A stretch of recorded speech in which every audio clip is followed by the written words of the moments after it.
See, I just came on Facebook and I seen this: happy slaves are the biggest enemies of freedom.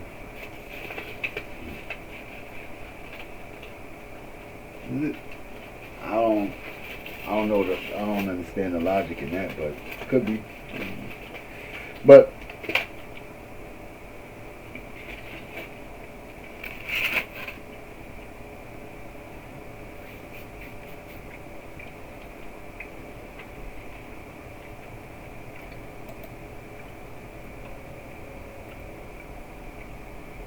they want us to hate each other and let them win, which is good.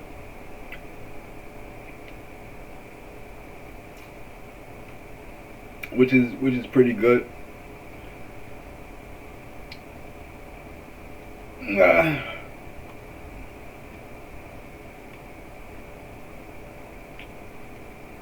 Fasting from people, negative conversations, and poor mindsets.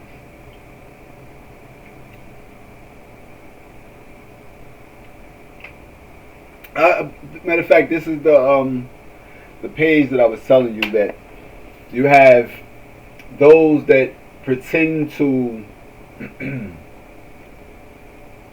be adverse to certain ideas, but they're actually, those that are in cahoots. You understand? Like, first and foremost, you got the blue check. You got the blue check on your name, and you're always sharing this type of information.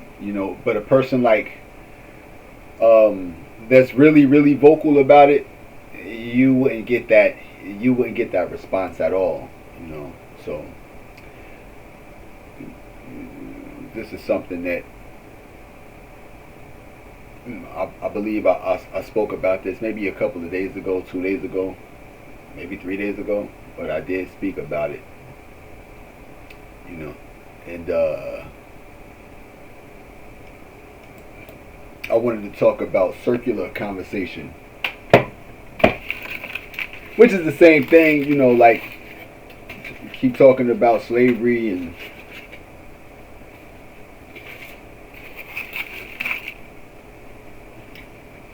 things of that nature, is to keep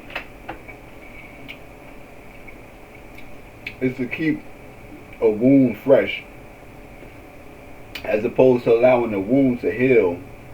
You keep picking at it and picking at it and picking at it, and that's the same thing that we was talking about with, the gang stalking. Just keep repeating the same thing over and over again in a never-ending loop, and it's going to keep the whole idea of it fresh inside of your mind. But what I have seen lately is that when you do scroll up and down, or if you just go on YouTube or on certain social media sites, they're not, you're not bombarded with it. Yesterday I believe I seen somebody saying, man, gang stalking is a phenomenon. When it was a guy that was arguing on the train, and they equated that to gang stalking, but it was kind of like somebody that was having like a meltdown or a confrontation with somebody, but the person that he was having a confrontation with, he wasn't feeding into it. As opposed to him feeding into it, he was just actually awestruck by him. Wow, man, for real? Oh, man. Like he was saying that he was associated with Nipsey Hussle. Or he said something about Nipsey Hussle in an argument, and as opposed to the guy responding in a fashion that would have prompted the aggressor to be more aggressive with him, he kind of threw him off. So he kind of, wasn't going into circular conversation with him. And this is what back and forth is, going into circular conversations and, back and forth. And this is the reason why you really want to talk about it, because it's a way for us to alleviate a lot of problems by understanding that you have an option when it comes to engaging. You could disengage or you can engage. The more you engage, the more that you're going to be lured into circular arguments, conversation, logic, reasoning. All these things become part of a repetitive loop, and you could, put a stop, put an end to it, or you could keep it going. And that's one of the things that you wanted to do by giving people an outlet with the gang stalking, by declaring that you have more control over yourself or over your privacy than anybody else does, and you're not going to be subjected to anything that you do not consent to, which completely alleviates that. And after that, you did see a few people make post or make more gang stalking content, and they may have stated something that would have related to the program being overbearing or overwhelming for them. Like one of them stated that gang stalking is such and such and such and such, but he said, Lord knows I'm tired. When people have that type of input to certain, I want to say, certain situations that they're put in, it gives you the impression that they're at the point of breaking, and that things are being too heavy for them to carry by themselves, so they're going to need something or somebody to assist them with carrying the load for them. So this is the reason why I wanted to talk about circular conversation. And here it would state that circular conversations are a manipulative tactic often employed by narcissists. A narcissist could be any and everybody, and we're going to get into another understanding of narcissist, because there's been a lot of name of certain group going around and calling themselves chosen ones. And for me, that becomes narcissistic, for you to single yourself out and call yourself that, put that type of title on you. You can be, some people can be chosen, but we wouldn't want to identify as that, because now you're giving yourself an air of superiority, or you're just parading your status amongst others, and that produces envy and jealousy. And you don't never want to be the one that eggs that on. You want to be one that is humbling, and pride and arrogance is never in line with humility. So these are opposites, opposites of what they are. So a humble person, and you could tell by their works, and you wonder, oh wow, how does this person get that humble and is able to endure certain things? And oh, that man must be chosen, or that woman must be chosen, because they're doing such a outstanding thing. What is it about that person that differentiates them from me? And then you would see the makeup of them, and you would be like, oh, okay, now what it is that they do, you will follow their method, as opposed to certain other people. They don't follow their method. They study them, and then they embody the method, and then they shed. They come on, dog. I know you want. I see. Come on. I got food up here, dog, and you can't eat none of this food. It's fake egg and it's fake sausage, and I'm not sure if cats can eat that.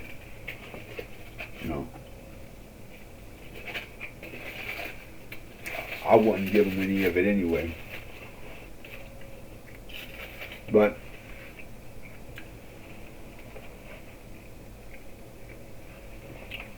no, it's a way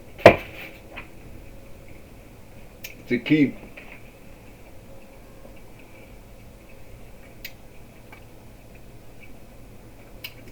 yourself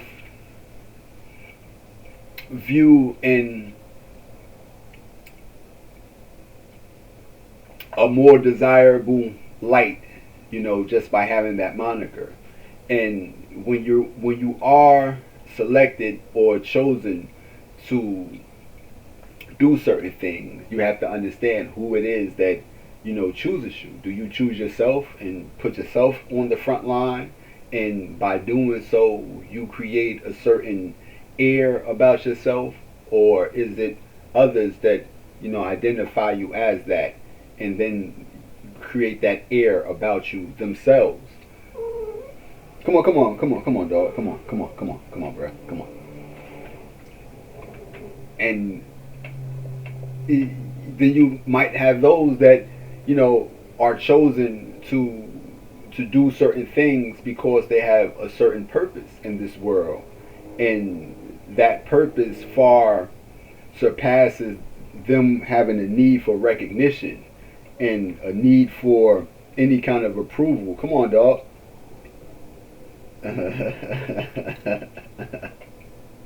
Dog, come on, bruh.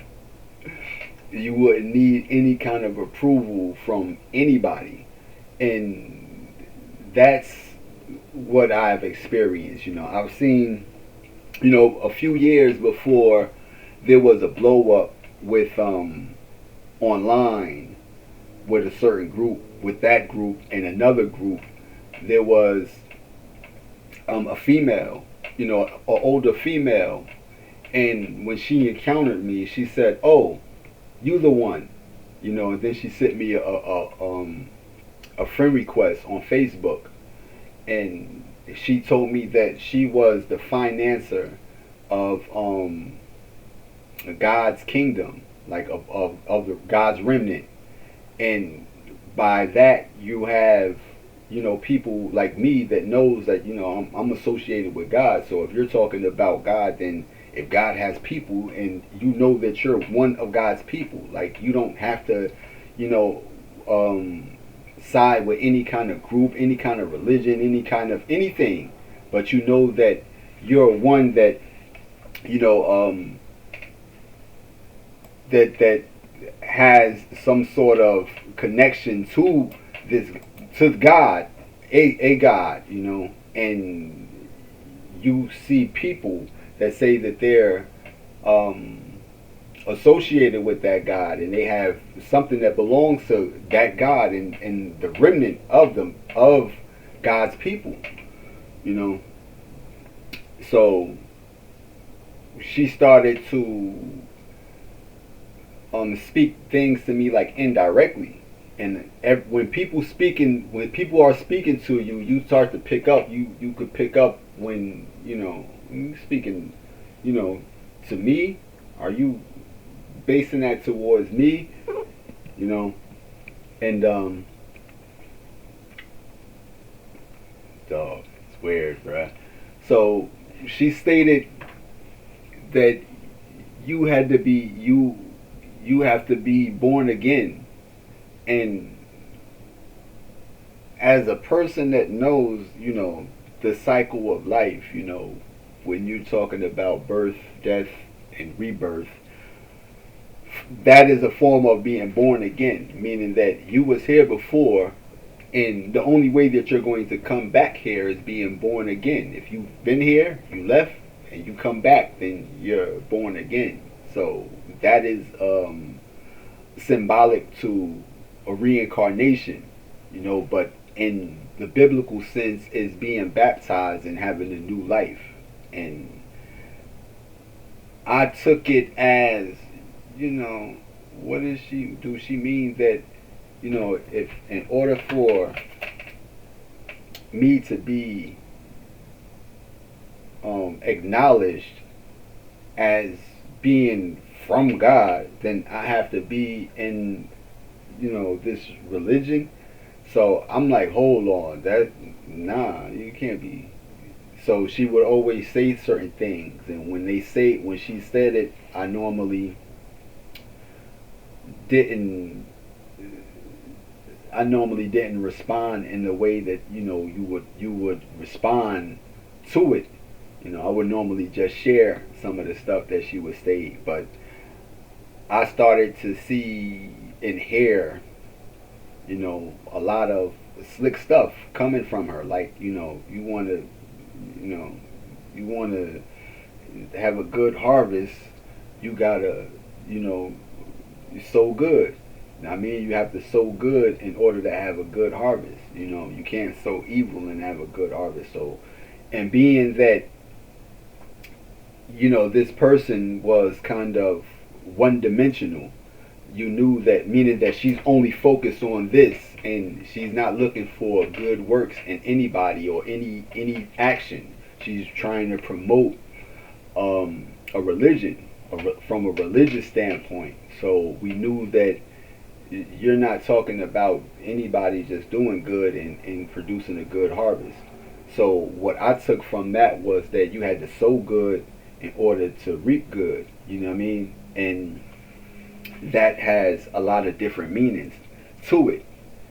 And if people are not aware of what sow means and reaping means, then you might have to go and get the definition of it. But when she was stating that,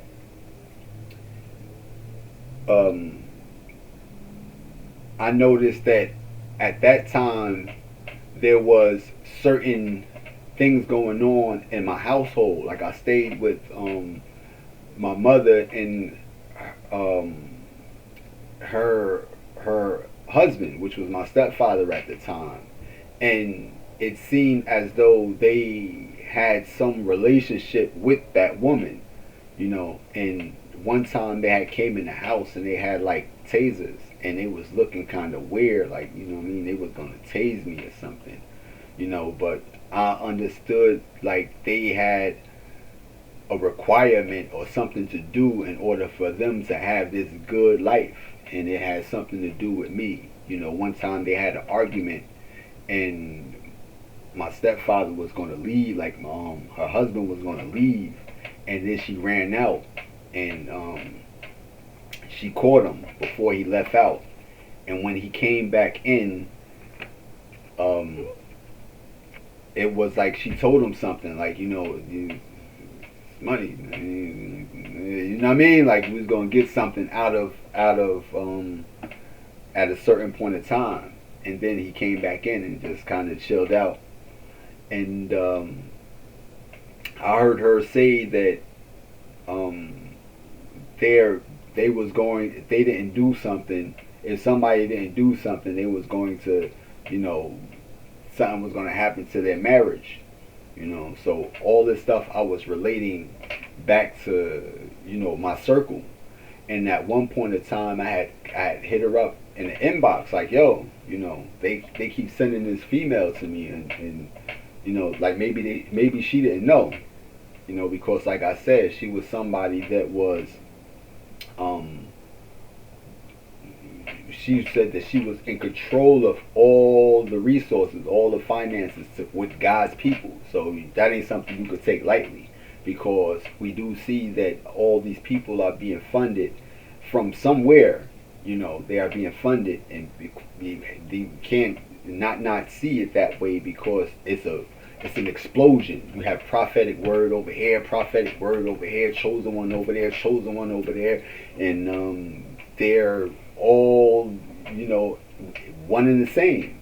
So it's some sort of source or something that's funding them, and that they all have to come into an agreement with in order for them to all get together and use the same words. And even this person might have the same title of their video as that person. This person might say the same thing as that person. They're all saying this and that. So we do know that something was funding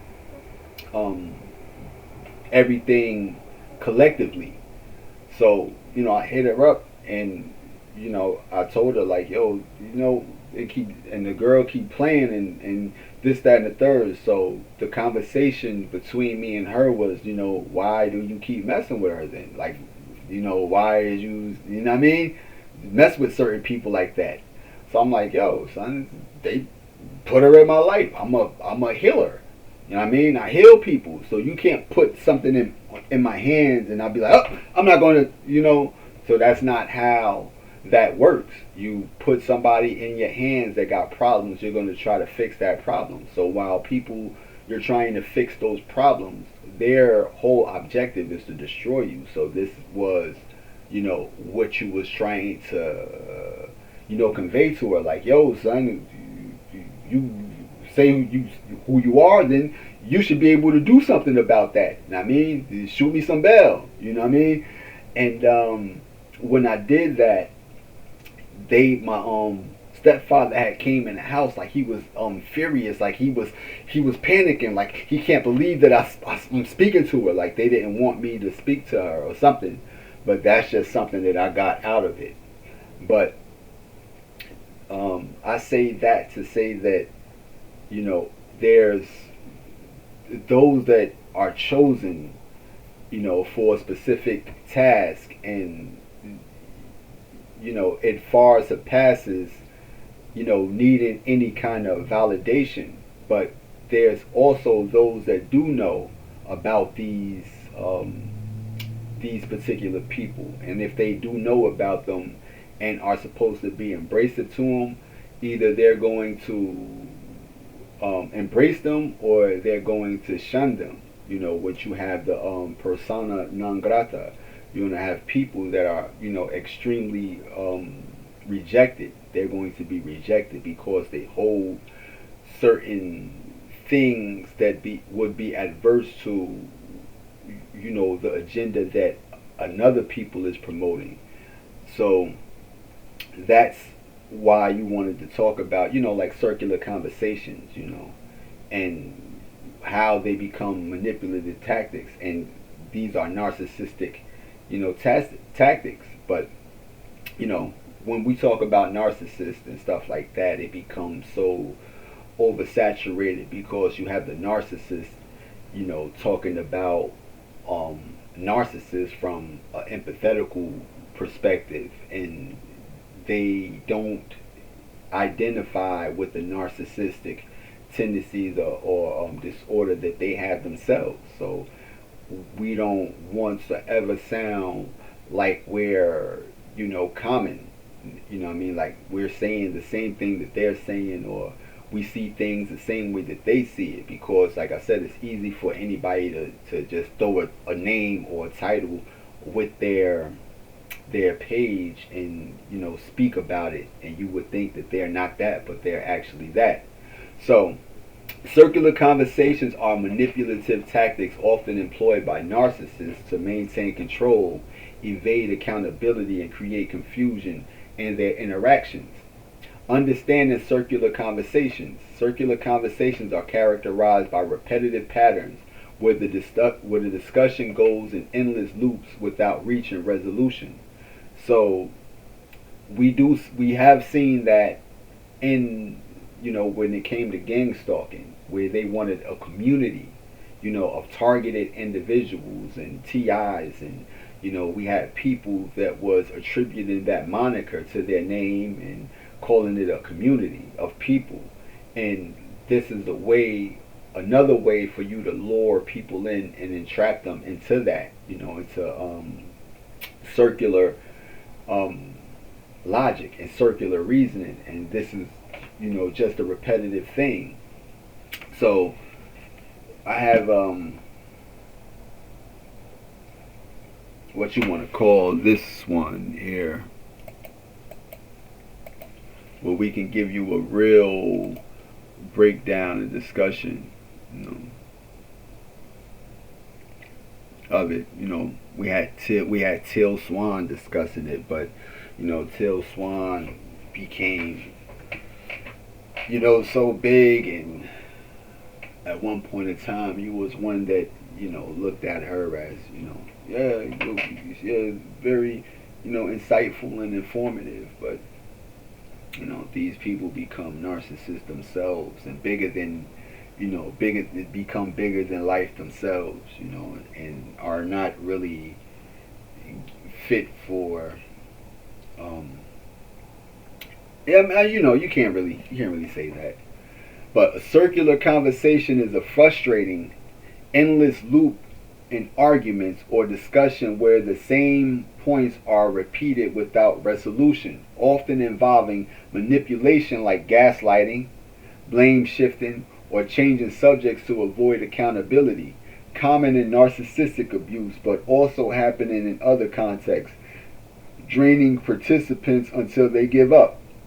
So we did have the conversation that I was telling you about with the one guy said that he was at the brink of giving up, like, Lord knows I'm tired. That means that the program itself was draining. So you have strategies to break them, including pointing out the circularity, setting boundaries, and asking about past solutions, and disengaging when exhausted. Note this YouTube video. So we do have endless repetition, repeating the same arguments, defenses, or phrases, and that you can look at that as, you know, when we're talking about stuff like racism, you know, you know,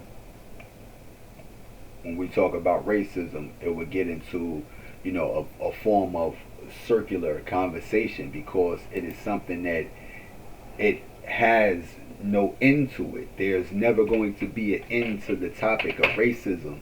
You know, the racist party will never assume responsibility, and the people that's pointing the finger at them will not accept any form of satisfactory apology, because it's no way for you to apologize for, you know, an abstract idea. You know, racism isn't something that you can just pick up and just throw in the trash. This is something that's founded on thought, action, response, or just a perception of the people that's claiming that something is racist.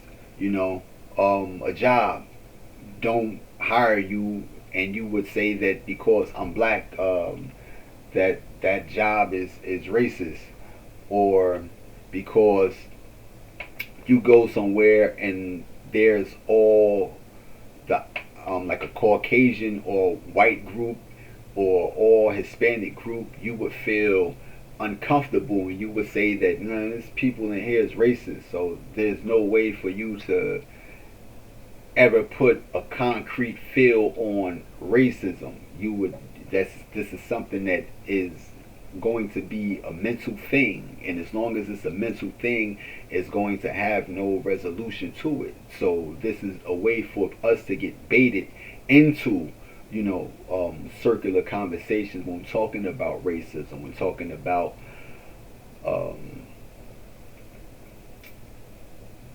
things like gang stalking and gaslighting and targeting and stuff like that. These are all circular conversations. So, you know,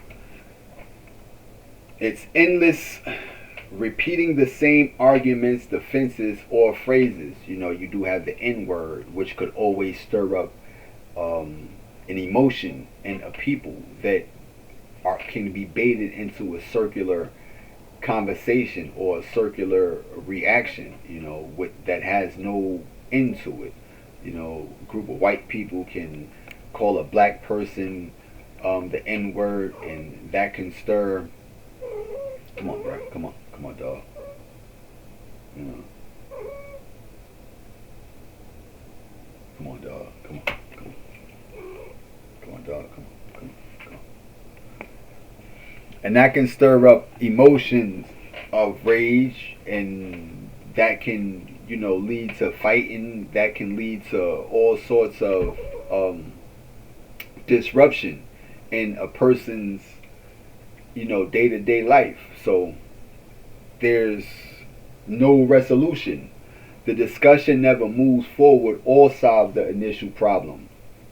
Then you have manipulation, involves tactics like denial, projection, blame shifting, and word salad.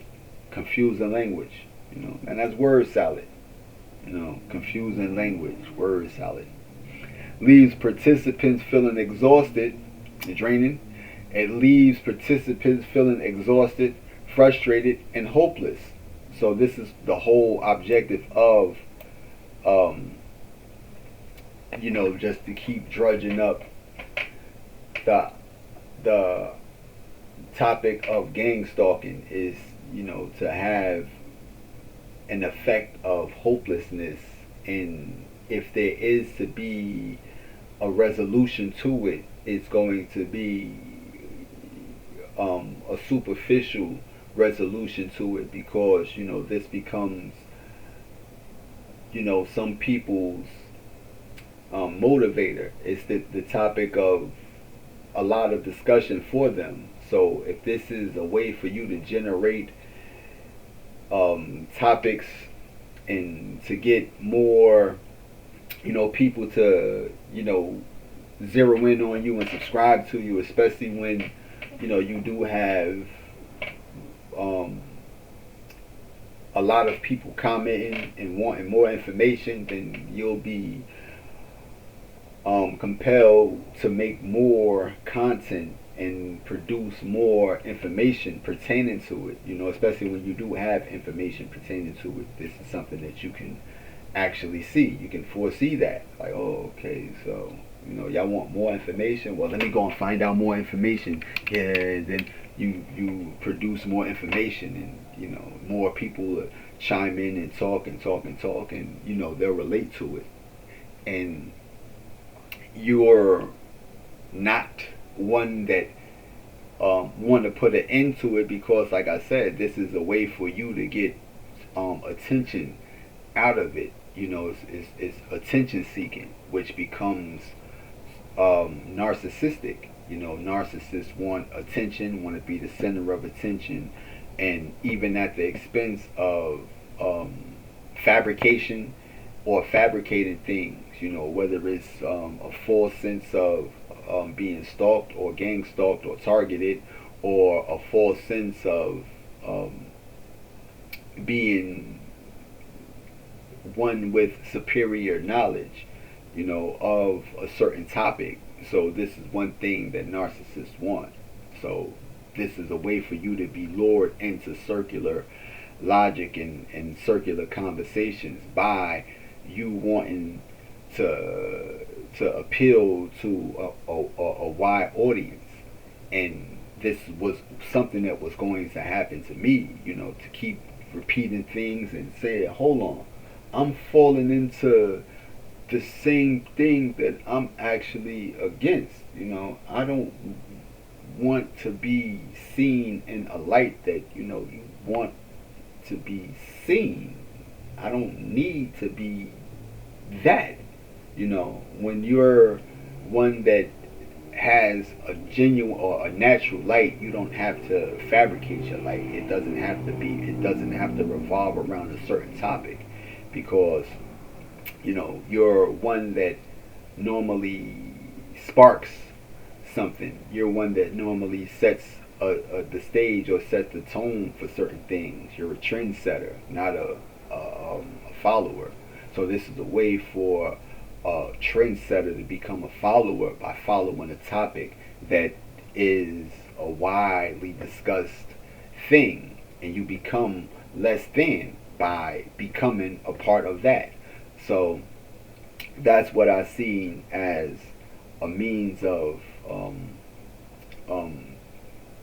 manipulation, is to manipulate you into feeling hopeless, and it brings you into a cycle of um, frustration and hopelessness, frustration and hopelessness, frustration and hopelessness, frustration and hopelessness. So you you know, as a healer, you want to heal that cycle. So you do come up with a solution to that problem.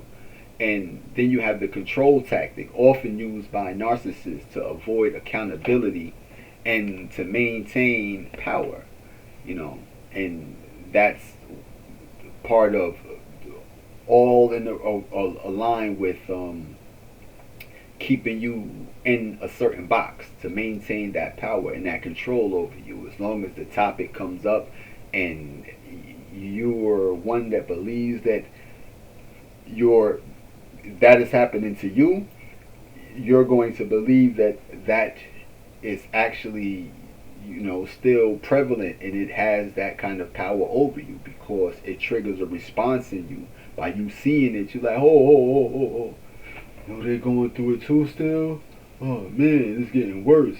But you know, as one that um can see, we see that, you know, that the growing discussion of it has underlying reasons behind it, is to overshadow the ones that's really experiencing that don't even know that that's a real thing, you know, that don't even know that they're a part of it, you know, like when I told you about the Jordan Neely, and he didn't know that he was targeted and gang stalked. And then you did have other people, you know, like Jenkins. We don't understand that, you know, a lot of people now have access to um, a wider audience of people due to social media. And when discussing, you know, organ harvesting and how they organ harvest, we discussed biobanking before. So biobanking has our DNA stored in a database, and being that it's stored in the database, you could easily, you know, be matched with a donor because of the information that's already in the system. So when you're talking about organ harvesting and people that need organs and stuff like that, we're talking about the rich. And the rich don't donate organs to the rich. They siphon those organs from the poor. So when the poor people have a necessity for currency or for certain resources that they don't have access to, these people can be prompted to do any and everything for those resources or for that currency. So what I've seen with the Kanika Jenkins was that that didn't sit right with my spirit when I first heard about it, you know. And I do know that, yeah, people, you know, people are, you know, slime balls, and they're grimy, and they do what you call backdoor. And this is something that became um, widespread in Chicago, where it actually happened. That, you know, people would snake their own people, you know. And that's where you want to get into reptilian. We want to get into reptilians. These are, you know, snake people that will snake you. We're looking for them to come in a certain, you know, scaly like, you know, feature, but it's the people that do snakish stuff to their own people, you know. And it's the same thing with we're looking for demons to come with, you know, horns and tails, but these are, you know, demonic qualities that's in people, you know. Greed is one of them. The more greedy you are, the more demonic you are. the more wrathful you are, the more demonic you are, you know. And the more pride and proud you are, the more demonic you are, you know. So when I've seen that, and I said, hold on, something don't sit right with me. Why would a person end up in a freezer? You know, a freezer, you would have to be in a freezer, you know, to preserve a certain, you know, organ for the time being, you know, and that happened in September 9th, you know. And then there was the celebrity that had a surgery, or that announced her surgery on September 4th, you know, a kidney. She needed the kidney. And that particular celebrity, you know, stated that you got that from, you know, your friend, you know. And I don't know. You would have to do a lot of, you know, prying and researching, and you know, you couldn't underestimate anybody for anything, especially when it comes to Hollywood. You know, Hollywood knows how to doctor scars, and, you know, to put scars on certain people. And if they, even if you did have a scar, you know, some people get tummy tucks and stuff like that, but you would have to put them together. You know, how does a female pass away on the 9th mysteriously, and then, you know, a world-renowned person that needed a kidney, you know, gets a kidney from her friend who's just as superficial as she is, you know, that will put her in, you know, the same boat, you know, to be less, to have less than a kidney, when all I have to do is just go to the poor and offer the poor some, you know, currency, you know. But, you know, that's just something that you have to pay attention to and be mindful of when it comes to people. You know, people, they definitely have certain desires that would put them in that, you know, in that category of doing snake-like stuff to each other, you know. But yeah, that's just something that you've seen, you know. But that's when it comes to targeting. You can get targeted by having certain things that, you know, may be, you know, valuable to others, you know. And that's the same thing when it comes to information. And, you know, when we talk about who's targeting you and why is they targeting you, what information do you have that's valuable, or that is that a certain group of people is interested in, you know. And they'll overshadow you by just saying they're targeted just because. Why though? You know, and that's what you have to understand about it, that there's underlying things underneath targeting. And by you having this wide discussion of it, and this topic of it, it would draw your attention to that, and not even pay attention to, you know, this that's actually going on behind the scene. So we do know that biobanking and stuff like that is, you know, it's a real thing. If you don't believe it, then you can, you know, even go Google it yourself, you know, biobanking. Biobanking is a systematic collection, storage, and management of biological samples like blood, tissue, DNA, and associated health data for medical research, enabling personalized medicine, disease understanding, and drug development by linking physical samples with detailed patient information for future unspecified or current studies.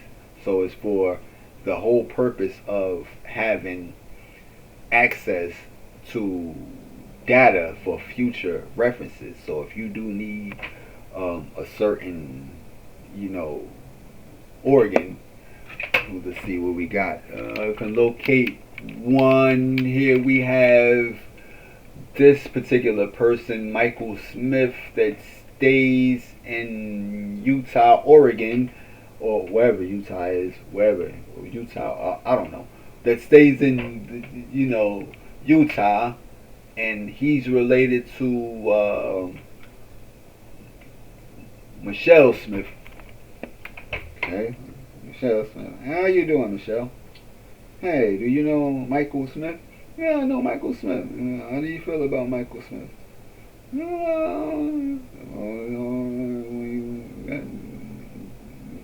million. $5 million for what? Oregon. He needs a kidney. His kidney.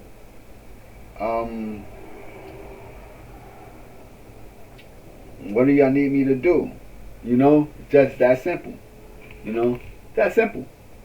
So we always have to be aware that, you know, this isn't a good work. This, you understand, this is shady things happen when, you know, shady people are, you know, shady people. You know, horrible people do horrible things. So again, there's nobody, especially in that industry, that you would want to call a good person. Nobody, not one soul. Not one soul is a good person in that industry. Not one. You can't point one out and say, yo, that's a good person. Not Denzel, not Idris Elba. Not none of them. Not none of them. You know, they might be appealing to the women, but these are still, you know, those people in, you know, that industry. You know, they have secrets. They have to keep those secrets. So anybody that's moving and having to keep certain secrets that they can't let out, you know, then you can't say that these are absolute outstanding people. We just seen the crucifixion of Puff Daddy. We just seen that, you know, his public takedown. And will he come back? He's sure he can come back, because corruption can't cast out corruption. There's still corruption in that industry. So how does, you know, that industry cast out, you know, its own corruption? He'll come back. He'll be back with them. You know, he'll regain his status, because, you know, you take one down, you got to take them all down. You know, you have to go after Oprah. You have to go after all the big dogs. You know, we spoke about Kanye West the other day. You know, and how he stated what he stated, you know, and then you do have Oprah with Jeffrey Epstein and Weinstein and all these things, you know. So you don't be amongst, you know, people with filthy hands and filthy clothes and filthy attire and not be filthy yourself. So, you know, we'll see if there's really going to be any kind of exposure. A lot of people would have to be exposed, and, you know, and that's just how it goes, you know, right? That's just how that works, you know. But, you know, that's just biobanking, you know, and that's just to give you an idea of how, you know, a person like Kanika Jenkins would fall into the traps of being targeted. And like I said, this targeted is outside of targeting. You would have to wonder, why am I targeted? You know, what is so fascinating about me that I have to be targeted? You know, and yeah, that's what I'm saying. You can't have people that are not, you know, are not really, you know, at that's you know, chipper and happy-go-lucky and you know, surrounded by their family in every picture, you know, and you would have to go and look at their backstory, you know, and especially if they have any kind of signs that are common, these wouldn't be those that, would fit the bill of, the hardcore targeted. We wouldn't say a lot of things. A lot of things wouldn't be our makeup. Unless you're trying to make a person conform, and then by them adopting certain terminology, and then they start to identify with this group, and now they become a part of that group, which would take away their identity, their individual identity, and they will identify with them. And again, that's how you give away your sovereignty, by identifying as something other than yourself. You no longer have your sovereign identity. You no longer have your sovereign rights, because now you identify and classify yourself as something else. So that's with just having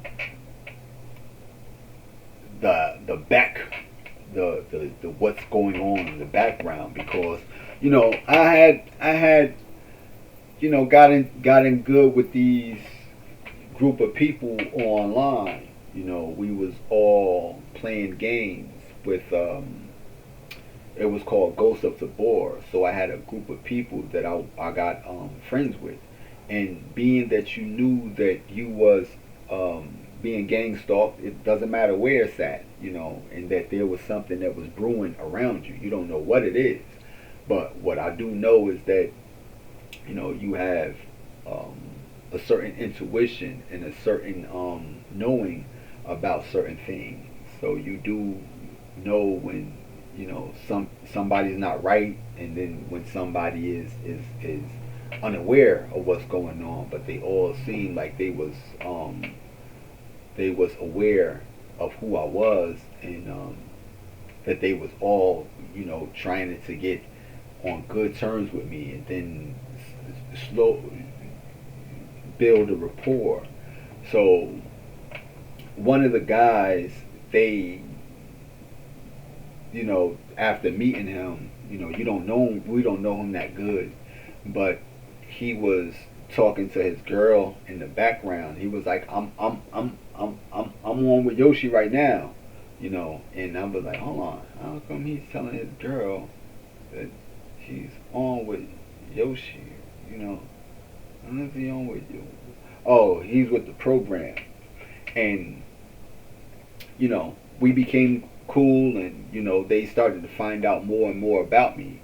And as they began to find out more about me, they start to realize, like, hold on, nah, though, we don't, this ain't what we signed up for, and come to find out, that particular person, his job was, he was an organ runner. He ran organs, and I was like, hold on, these people want, you understand? Like, hold on, these people, huh? Alright, so I end up, sometimes you compare in people's dreams and stuff like that. So you show up in certain people's dreams, and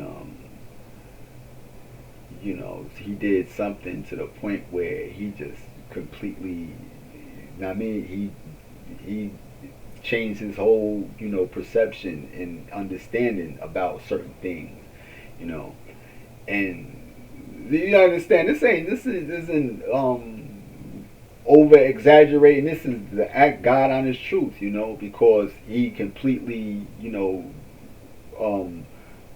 he sent me a request, and then I stopped seeing him, like, on my friend list. Like, oh, he must have known, like, he must have got the memo. And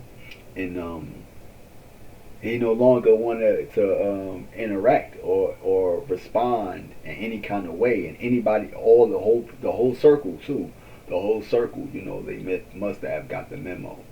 But they do have things that's going on behind the scene that a lot of people are not aware of. But that is one thing that I did experience. Like, you do know, the thoughts and the of people, and people are not well aware of certain people, and think that, everybody's, just a random person. But nah, there's a little bit more to life than what we know about, and going back to, the female, the older female that I was telling you about, where, she knew, who I was, like I told you. She was like, oh, you the one. But you got to understand, this is me giving you the spirit of how, she was responding. Oh, you the one. This is how she sounded to me. I never really spoke to her, but oh, you the one. Oh, you the one. This is how she sounded to me. I don't know why. Oh, you the one. I mean, so I said, asked her, do you know, when I asked her that time, do you know me? And she was like, not personally. And that's how she sounded to me. You gotta understand, this is not, being funny. But, I don't see her no more. But other than that, you always had, respect regardless of what she was. This is the reason why it's cool that you don't have any kind of association with anything, because you could respect everybody all equally. Where if you was to side with this, you can't respect that. If you was to side with that, you can't respect this. This is why you have to maintain your independence, because now you respect any and everybody equally. I can respect a Christian the same way I respect a tarot reader. I can respect a tarot reader the same way I respect a Muslim. I can respect a Muslim the same way I respect a Hebrew Israelite. And that's one thing that is keeping me, as an individual, knowing that, oh, okay, so I don't have to take sides. But then there's people that want you to take sides. And like I said, she knew that she was in possession of things that belong to, the remnant. There's a remnant. Even when you're talking about the conversation that Cat Williams had with Joe Rogan, not all of us. He was like, not all of us, just certain of us, are that, and you have to understand that, because if you have people that are clones, where we talk about clone wars, and then you have the hive, I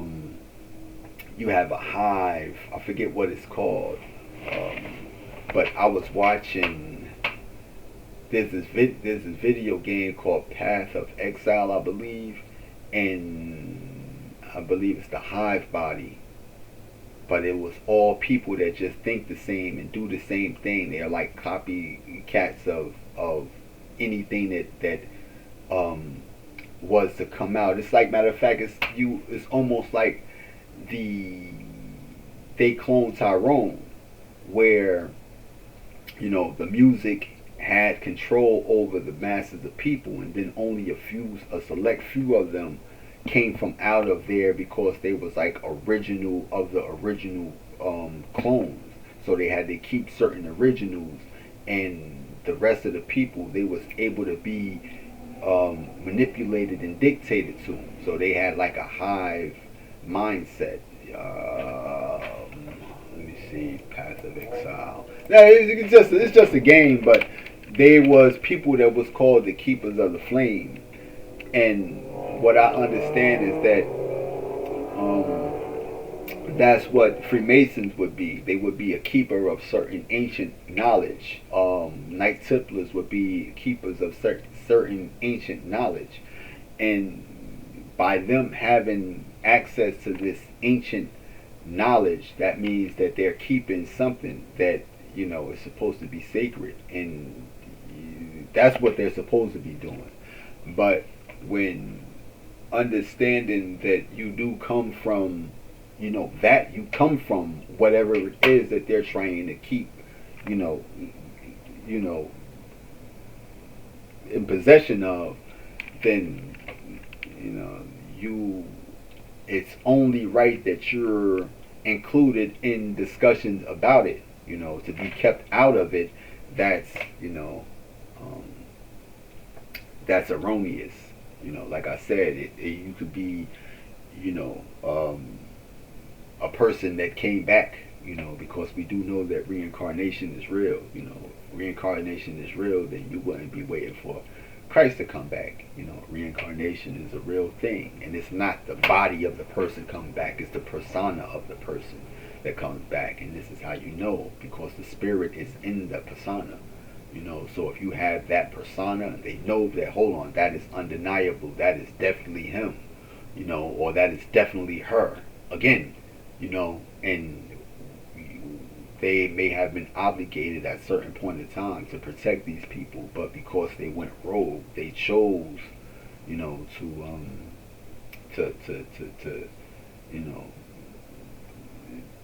be, I mean, so again, and also, they distort certain things. So when those people do return, it's unfamiliar to them. Like, you can't, hold on, that wasn't here last time I was here. So that's like the Bible itself. That it's went from this place to that place to that place, and it shouldn't never leave its original text, because the text has sacred information inside of it. So when it's another version of it, it is brought outside of its original text. And I was right now I'm looking at something that is going to be more informative of certain things. Because like I said, they try to distort certain things so you don't remember, and that's part of you retaining or being your self again, having the knowledge. But like I said, if the knowledge has been distorted and the people that was keeping the knowledge hasn't been, upholding the knowledge how they were supposed to, then you're going to be, kind of off balance. But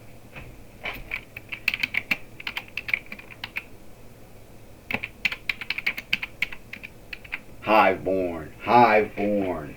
That means that they was born with a hive, mindset. Like we got the collective consciousness. Where we all are collectively connected. When you're talking about the collective, that's just the collective of people in your vicinity. But now the collective consciousness is when one thought, then all of them think the same. If one do, then all of them do the same. That is the hive born and the hive mindset. So then you have the originals, the ones that instruct those with that mindset. But if they're being led and misled by people, see, I'm getting off what's the name, but it's still on, cue, because this stuff is things that you have to understand about, certain aspects of this world, and why people might be targeted is because, they have, or they are valuable assets, to certain things, and we do have stories where there was somebody that was a valuable asset, and so, and then when you're talking about reincarnation and stuff like that, and people talking about past karmic or past, you have spiritual debt. Nah, sometimes your spiritual debt is what y'all did to a particular, maybe y'all are, or the collective have a spiritual debt, because when you do look at the book, it was a certain thing that happened at one point in time, and people tend to undermine that, when we go into, justice right here to let you know, just to let you know, we're not going to get into it, but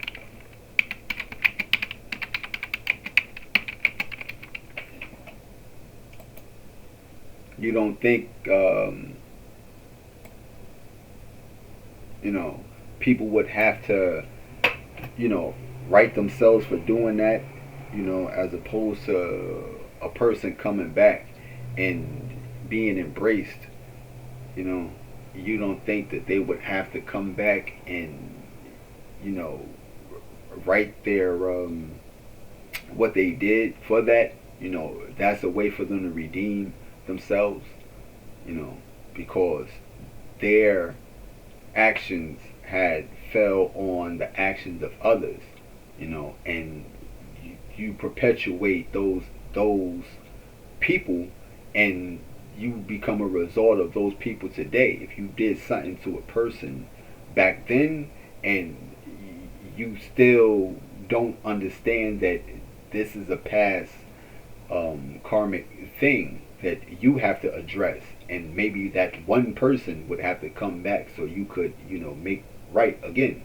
you know, or are you going to make wrong again? So that's the thing. You don't, do you want, you know, or who are you waiting to come back? You know, what would be the purpose of this guy coming back, and you know, or her coming back, you know, and is it to, you know, clean yourself up from the past, or is it for you to be, you know, taken up and brought somewhere else, you know? But yeah, you know what I mean. You gotta understand, everything isn't what it's supposed to be. Some things is a lot deeper than just reading something and understanding it. A lot of things are put into um, an encrypted message, an encrypted code, so you don't understand it. So sometimes you do believe it to be not true, but it's actually the truth, you know. But and again, declared himself innocent. This is what people believe, that Pontius Pilate was the one, but he declared himself innocent. I ain't got nothing to do with that. And that's the same thing with the people that I was in the game with. Once they understood certain things, they declared themselves, you know, free from that.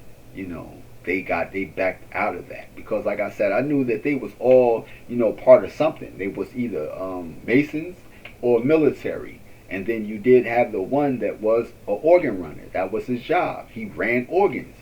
You know, that's what his job was. And it just so happened that he ended up, you know, knowing who I was. And, you know what I mean, could have been on his, you know what I mean, his pickup list. You know, it could have been on his pickup list. Well, I'm gonna stop and get this guy. I'm going over there to see Yoshi. Yep. You know what I mean? But you know, like I said, a lot of things in this world I'm really not worried about. You know, because you know, some of us do have eternal life, and we do come back over and over and over and over again.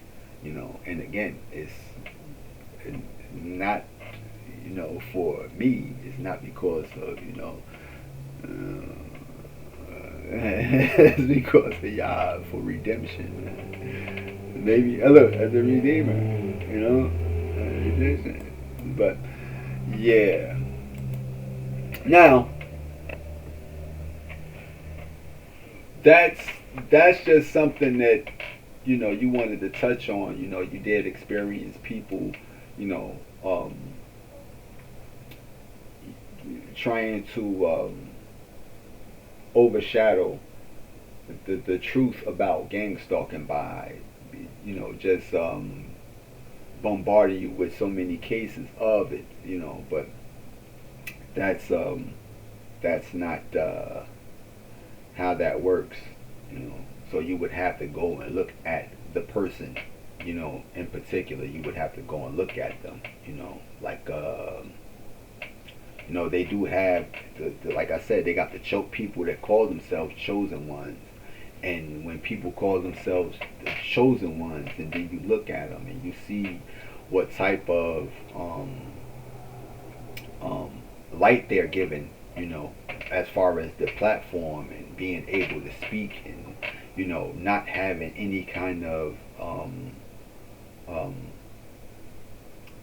not a backlash from, you know, the powers that be, you know, from the powers that be, because, you know, like I said, you know, these things is ran as gate kept. So when the gatekeepers are not shunning you and allowing this thing to be more so a cult of people, and anybody can just attach that moniker onto them and just say that they're a chosen one, and they have 300, 400,000 followers, a million followers, and millions of views on videos, and have a lucrative um, um, existence, and really not, doing anything outside of speaking to other chosen ones. Like, yo, chosen ones, this is what I'm telling y'all.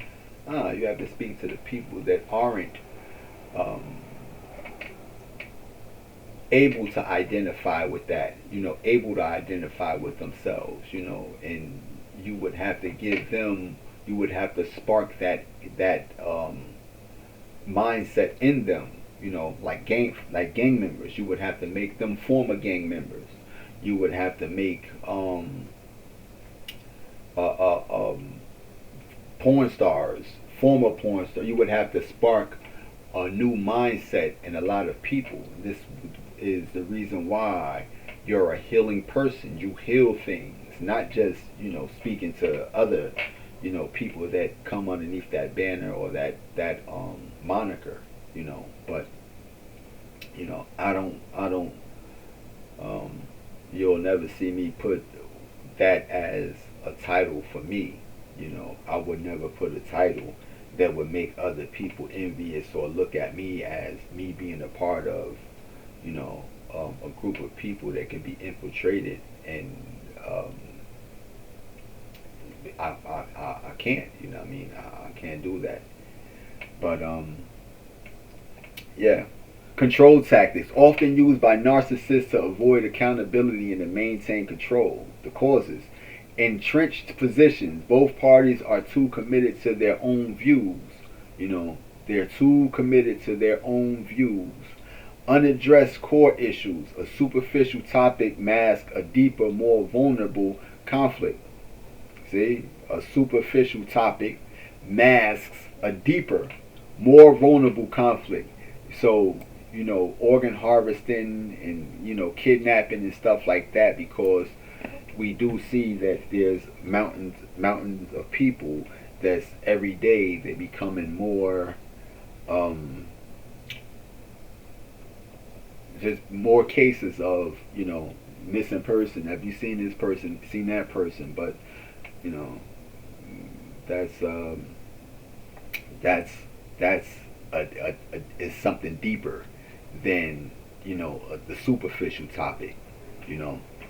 So narcissistic controls to confuse, disorient, and provide fuel, emotional energy for the manipulator. So it's to confuse you, to disorient, or to disorient you, like, oh, I don't know what is going on. There's so much of this stuff, and then provide fuel, emotional energy for the manipulator.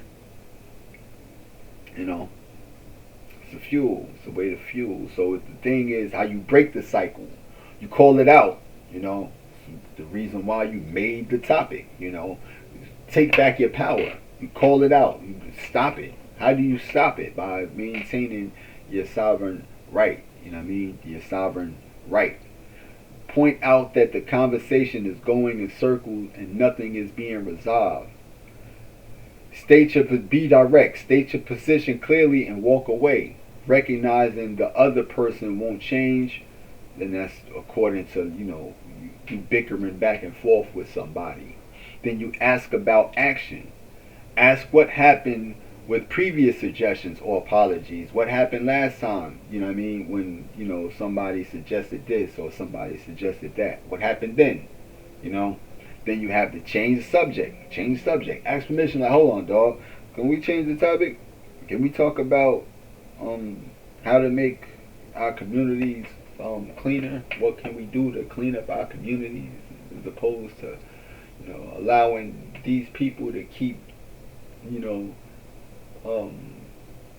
fair baiting us and using fair tactics to keep us in the house. What can we do collectively to clean up our environment and put them to shame? Let them watch us cleaning up. Can we do that? No, we can't. We can't. Oh, we can. We can. Let's all right. Let's change the community. Let them watch us. Let them watch us. You know, cleaning all this stuff up. And then you also disengage. You know, you disengage in the conversation when you're exhausted, as this often ends the cycle for the other person too.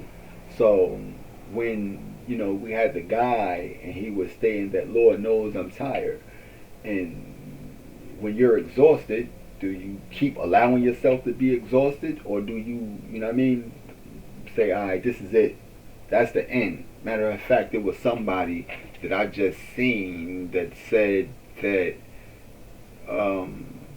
I have a sovereign right. I have a sovereign right. Let me see what that means. I have a God-given right. God-given right. Then that means that if they violate me, they violating God. From this moment on, I declare this. You know. So, you wanna do that. You wanna, disengage. So like I said, I have went up and down my YouTube, and I haven't seen any, gang stalking in the last couple of days, which is, is good that, it's becoming, and if it is, if it is a gang stalking topic, it's something old, something, from a couple of months back or even a few weeks ago, and that's cool.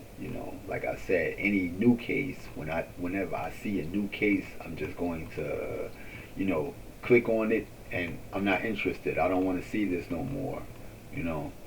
So that's one thing that I do, that I'ma do when it comes to, anything that got something to do with, me and gang stalking. I don't want to see none of that stuff no more, So, which is, it's only right. It's only right. Mm.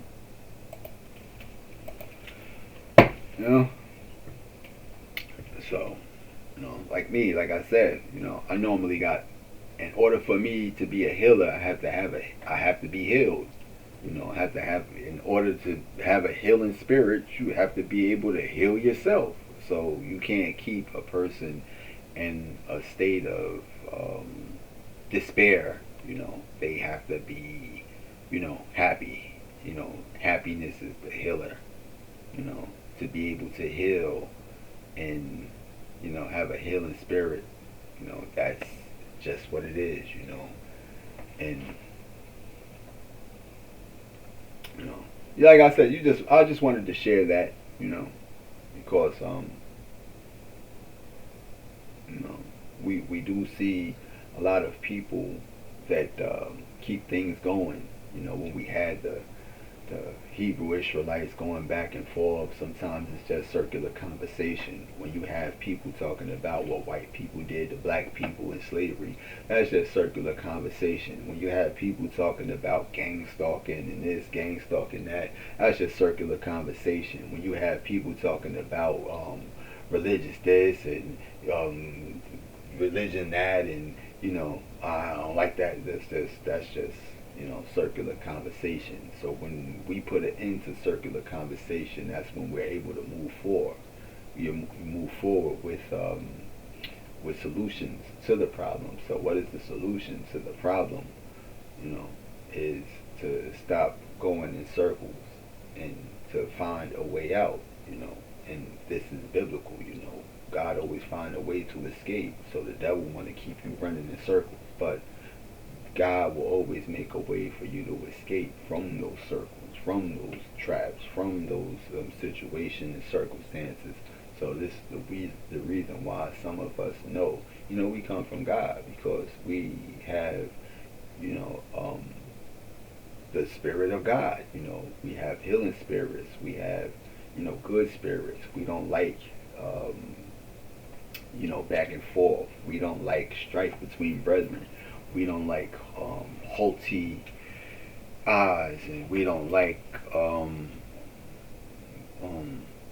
proud and arrogant people, because we're not proud and arrogant. And because we're not proud and arrogant, we would come off as proud and arrogant, and because we have a stance against it, you know, and those people would look at us as that, you know, because we're firm in the way that we are, you know, and if we see something that's not agreeing with our spirit, then we are simply not going to agree with it, you know. You got those that agree, those that disagree, you know. They might agree with, you know, the crowd. They make haste to join the crowd and do what the crowd does, and then you have some that straight up disagree, you know, with the crowd. And because of that, you know, those people become outcasts, or, you know, persona non grata, you know, people that are not welcome or rejected, you know, because we are not, you know what I mean, easily swayed. But yeah, and to get into calling yourself a narcissist, I mean a chosen one, they'll tell you here that, you know, some form of it would become grandiose, in a sense of self-importance. It's an unusually high sense of their own importance. The belief in being chosen can align with several narcissistic traits. Grandiose sense of self-importance. Individual with narcissistic personality disorder often believe they are special and unique and can only be understood by or associated with other special or high status people or institutions. The chosen one narratives can be an expression of this grandiosity, you know. So we do have like I said, when people don't have an identity, they identify with any and everything. You have, you know, this explosion of nine ether. You have explosion of chosen ones. You have an explosion of indigenous people. You have an explosion of all sorts of explosions, and you know, and this comes from people identifying with these groups. You know, and the other day we saw a group of people tearing down the Hebrew Israelites, where they said they fell into the trap of it, but not no more. They're not going to. They're glad that they got out of that trap, you know, because, you know, for some their approach is unsettling. The way that they their approach and their bluntness to some people is egotistical, and as opposed to it being convicting, is more offensive than conviction. You know, a conviction is supposed to have a different feel. You would feel like, oh man, I need to, you know, change. I need to stop that, you know. But as opposed to you feeling oppressed and being offended, you know, offended with a means of actually hurting your feelings. So, you know, that's narcissistic. You know, they have a narcissistic approach to, you know, their ministry. You know, then you have some with you know, a righteous stance in their ministry, but you don't allow them to dictate, you know, what it means to be that. But because they're on the front line and they're representing it, they can all, you know, attribute that to that. So that's one thing that we do see, you know. But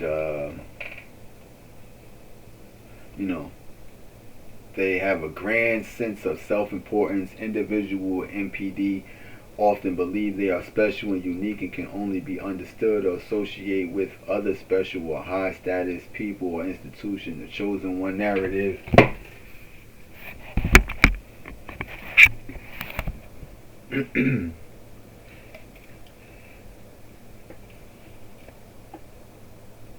can be expression of this grandiosity, need for excessive admiration and attention. Proclaiming oneself as chosen one can be a way to garner significant attention, reverence, or awe from others which narcissists crave. They crave all these things, garner significant reverence and awe, you know,